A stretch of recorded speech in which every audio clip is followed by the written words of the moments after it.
Okay, let's dive right into this. Have you ever thought about the most important sound an airline can make? It's a really interesting paradox because in the world of aviation, the most successful airlines, the ones that run like absolute clockwork, they're defined not by the noise they make, but by what you don't hear. So what is that sound? You might think it's the roar of the engine spooling up for takeoff, or maybe that little bing for the seatbelt sign. But nope, the truth is, it's a sound you probably won't even notice. In fact, it's the sound of nothing at all. Yup, silence. Because in the world of aviation, silence is golden. It means everything, and I mean everything, is working exactly the way it's supposed to. It's the sound of a maintenance program that's absolutely dialed in. Think about it, right? On one side, you've got that beautiful, quiet hum of success. On-time departures, predictable schedules, happy customers. But on the flip side, oh, it's chaos. It's a total racket. You've got these aircraft on ground alerts blaring, delays that cascade through the whole system, and people jumping on frantic late-night conference calls. And what's the one thing that separates these two worlds? It all comes down to strategic maintenance. And listen, right now, that difference is a bigger deal than it's ever been. The whole industry is kind of flying into a perfect storm of challenges, and it's putting a ton of pressure on every single plane up in the sky. Okay, let's start with a number, and it's a big one, 17,000. What is that? Well, that's the record-breaking backlog for new planes. Airlines just can't get them fast enough. So what does that mean? It means they have to keep their older planes flying way, way longer than they'd planned. And as you can imagine, that has some absolutely staggering costs attached to it. We're talking about supply chain headaches, older fleets. IATA, that's the big trade group for airlines, they're projecting this is going to cost the industry an extra $3.1 billion in maintenance and another $2.6 billion in just leasing extra engines. And that's just for 2025. And this quote right here, it just hits the nail on the head. See, for years, the playbook was simple. Maintenance costs getting too high? Just buy a shiny new plane. Problem solved. Well, that playbook's been thrown out the window. That option is just not on the table anymore. So airlines have to get creative, and they got to do it with the planes they've already got. So the big question is, how in the world are they pulling this off? Well, the answer, and this might surprise you, it doesn't actually start with some brand new gadget. It starts with a revolution in thinking, a complete flip in the whole philosophy of how you keep planes flying safely. If you go way back, the thinking was pretty brute force. It was called hard time. Basically, you just tear down and overhaul everything on a strict schedule. It didn't matter if it was perfectly fine. Super expensive and, honestly, not always the best way to do it. But then, in 1980, this thing called MSG-3 came along, and it completely changed the game because it started asking a way, way smarter question. Think of MSG-3 as like the operating system for all modern aircraft maintenance. It's the logic behind everything. And it totally shifted the key question. It stopped asking, when is this part going to break? And started asking, so what if it breaks? Does it actually matter? It's all about prioritizing based on the consequence of a failure. Is it a huge safety problem? Is it going to cause a big delay? Or is it just, a minor cost issue? So what does that actually look like on the ground? Well, you can forget that old one-size-fits-all approach. With MSG-3, every action is super specific and targeted. You're not just overhauling the whole shebang anymore.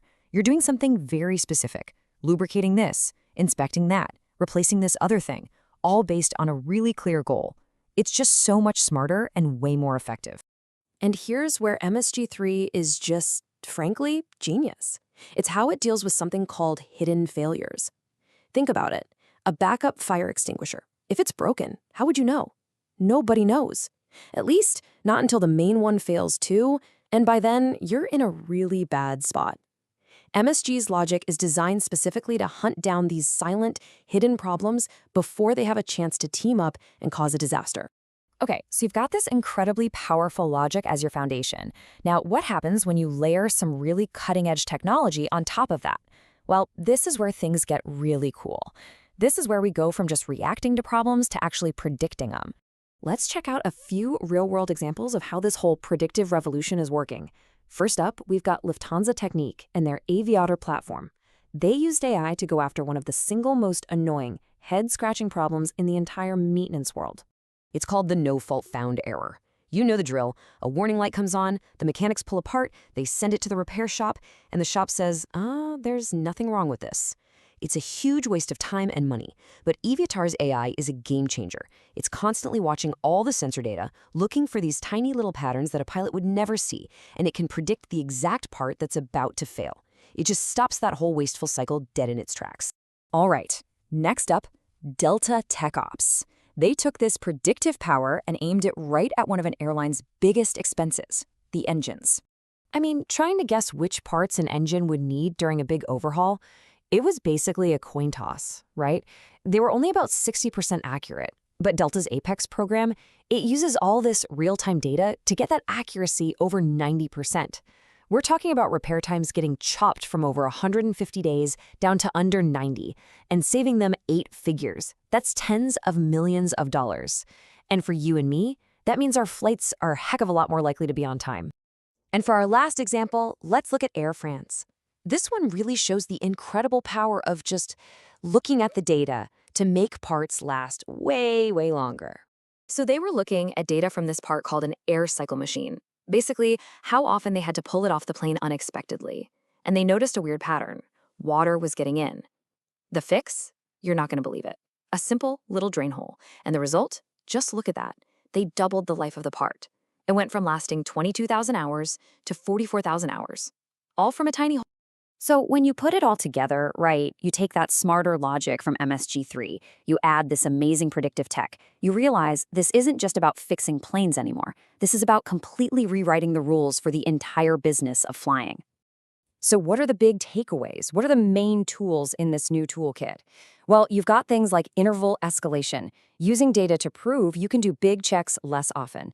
You've got predictive maintenance, which we've seen can cut the maintenance budget by a solid 18 to 25%. And then you have brand new stuff like generative AI that helps technicians find answers in seconds instead of hours, cutting down on wasted time by 30%. Every single one of these is a massive lever for making everything run better. And that brings us right back to where we started. This quote just sums it up perfectly. In a market that's so noisy and so unpredictable, the ultimate competitive advantage isn't making more noise. It's the quiet. It's the silent, smooth reliability that an optimized maintenance program delivers. So I'll leave you with this thought. The next time you're on a flight and everything is just perfect, it's on time, it's smooth, no drama, take a second, and instead of just thinking, really listen. Listen for that silence, because that quiet you're hearing, that's the sound of a million tiny, incredibly smart things all going exactly right.